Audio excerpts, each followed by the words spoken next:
Pernah suatu ketika, Nabi Sulaiman mendapatkan perintah dari Allah Subhanahu wa Ta'ala untuk pergi ke tepi laut, dan di sana akan menemukan suatu hal yang luar biasa. Pasca mendapat perintah tersebut, kemudian Nabi Sulaiman berangkat menuju pantai beserta rombongannya, yang terdiri dari golongan manusia dan jin.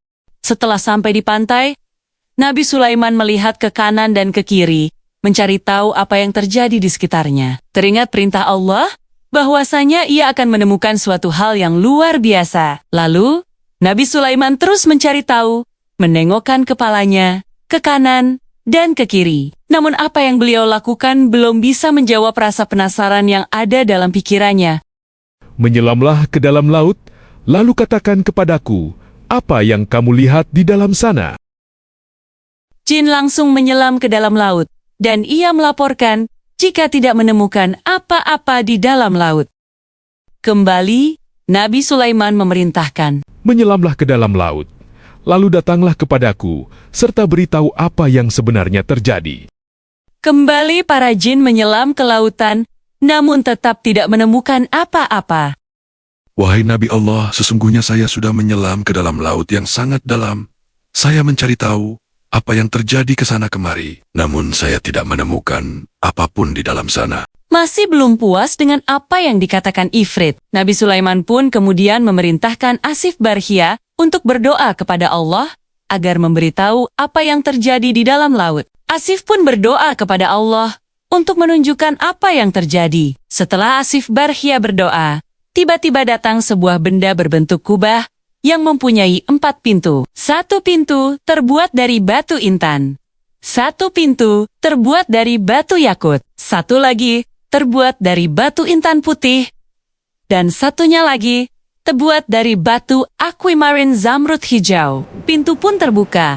Di dalamnya terdapat seorang laki-laki yang tampan, memakai baju yang serba putih, dan bersih badannya. Pemuda itu sedang melakukan syalat. Lalu Nabi Sulaiman masuk ke dalamnya dan memberikan salam kepada pemuda itu. Pemuda itu pun mempercepat syalatnya dan menjawab salam Nabi Sulaiman. Assalamualaikum. Waalaikumsalam, ya Nabiullah. Sebab apa kau bisa berada di dasar laut ini?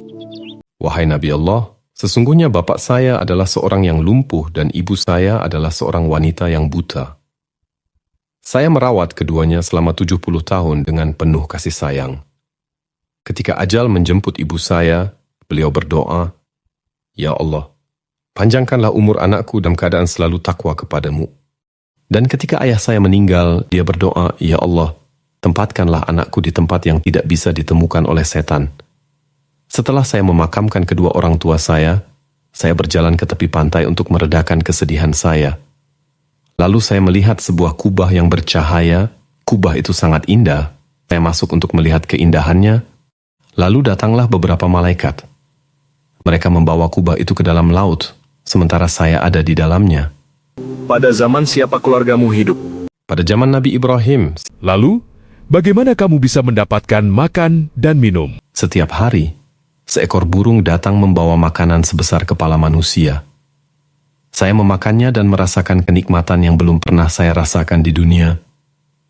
Setelah memakannya, saya tidak merasakan lapar, haus, gerah, dingin, tidur, atau mengantuk. Sifat-sifat yang dirasakan oleh manusia pada umumnya, dan saya juga tidak merasakan kesepian. Maukah kamu ikut denganku di kerajaanku, atau kamu ingin kembali kepada tempatmu? Hai Nabi Allah, tolong kembalikan aku ke tempat semula. Lalu Nabi Sulaiman memerintahkan Asif Barkhia untuk mengembalikan pemuda itu ke tempat semula. Saat itu juga pemuda itu hilang dari pandangan Nabi Sulaiman dan rombongan.